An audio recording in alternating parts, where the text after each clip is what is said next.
एक बार एक सेठ जी दूसरे गांव से होते हुए अपने गांव जा रहे थे।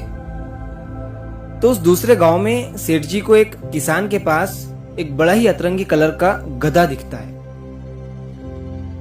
सेठ जी उस गधे को देखकर खुश हो जाते हैं और उस गधे को देखते ही उनके दिमाग में एक आइडिया आता है।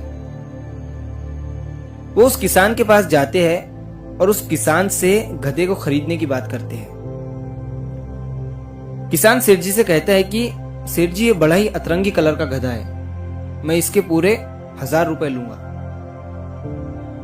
सेठ जी उस किसान से भाव करते हुए उस गधे को वो 500 रुपए में खरीद लेते हैं और गधे को लेकर अपने गांव चले जाते हैं। जब वो अपने गांव पहुंचते हैं तो सारे गांव वाले उस गधे को देखकर हैरान हो जाते हैं कि ये तो बड़ा ही अतरंगी कलर का गधा है। अब सेठ जी उस गधे को अपने घर के सामने बांध देते हैं और गांव वालों से कहते हैं कि मैं इस गधे पर लॉटरी लगा रहा हूं। लॉटरी की प्राइस है सिर्फ 50 रुपए।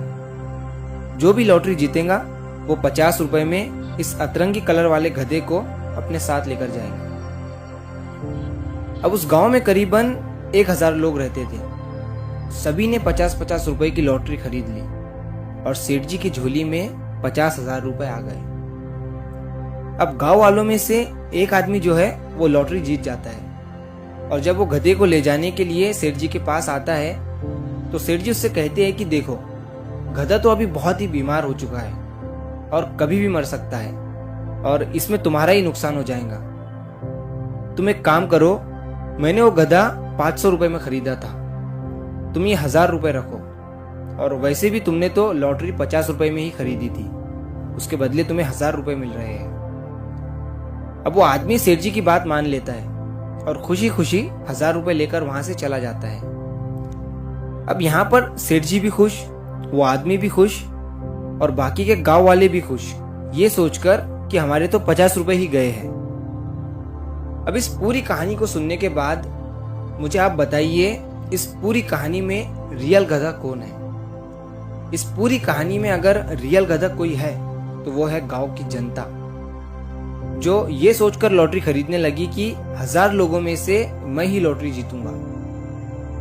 अब मैं आपको बताता हूँ कि उस लॉटरी जीतने के चांसेस एक आदमी के उस गांव में 0.1% है। मतलब 1% चांसेस भी नहीं है आपके कि आप वो लॉटरी जीत सको। और यही सेम चीज आज की जनता कर रही है, अपना पैसा और टाइम दोनों लगाकर। इस कहानी से हमें ये सीख मिलती है कि इन फैंटेसी एप्स के चक्कर में गधे मत बनो। यहाँ पर उसी इंसान को फायदा होता है जो इसका मालिक होता है।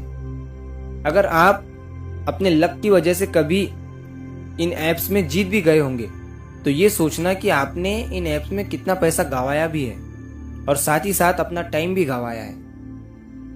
तो अगर आप इस कहानी को और भी लोगों तक पहुंचाना चाहते हो तो इस वीडियो को लाइक करिए और इस वीडियो को ज़्यादा से ज़्यादा लोगों तक पहुंचाइए। और अगर कहानी अच्छी लगी हो तो हमारे चैनल को सब्सक्राइब ज़रूर करिए। मिलता हूँ मैं अगली बार इसी तरह की कहानी के साथ। तो सब्र करो, शुक्र करो और ज़िंदगी में आगे बढ़ो।